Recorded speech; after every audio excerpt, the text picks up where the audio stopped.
Welcome to this explainer. Today we're diving into something we all talk about, literally all the time, and that's family. We're going to do some essential family vocabulary practice and build your family trees step by step so you can talk about your loved ones with total confidence. Here is our roadmap for today.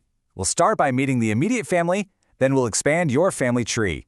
After that, we'll cover some common actions and descriptions, jump into a beginner speaking guide to smooth out those common mistakes, and finish up with a daily challenge and review. All right, part 1, meet the immediate family. We're starting right at the core. So right at the center of it all, we have your parents.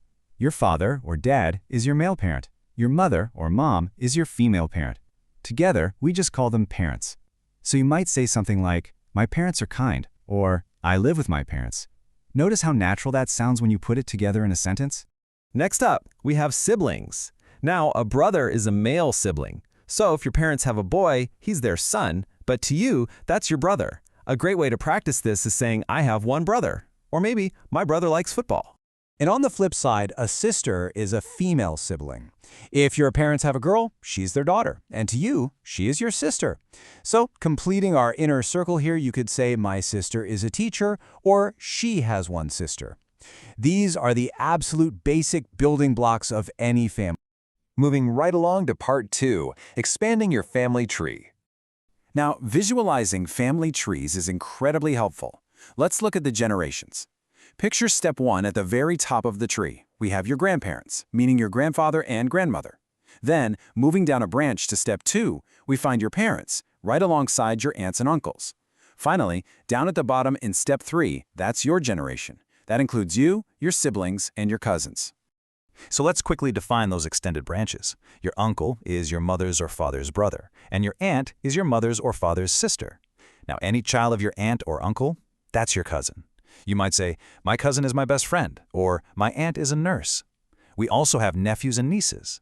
A nephew is your brother's or sister's son, while a niece is their daughter. And that whole group together makes up your extended family. Okay, part 3.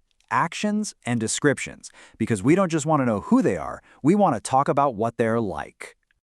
We use specific describing words to give our family stories a bit of color. If someone is nice and caring, well, they're kind. Like, my mother is kind. If they're easy to chat with, they're friendly. My uncle is friendly. Loving literally just means showing love, as in, they are loving parents. We can also describe age, right? Young, like my brother is young, or old, meaning advanced in age, like my grandfather is old, and if someone always pitches in, they're helpful. My aunt is helpful. But families also do a lot of things together. We use action words, verbs, like love, help, visit, live, support, and play to bring these relationships to life. Think about it. I visit my grandparents. We help each other. Parents care for their children. We live together.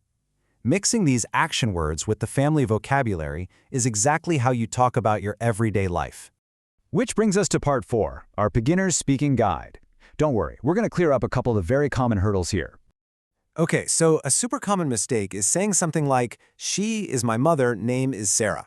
It happens all the time. But actually, scratch that. We should say, my mother's name is Sarah.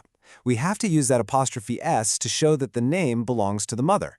It's a tiny, tiny tweak, but I promise you it makes your English sound so much more natural.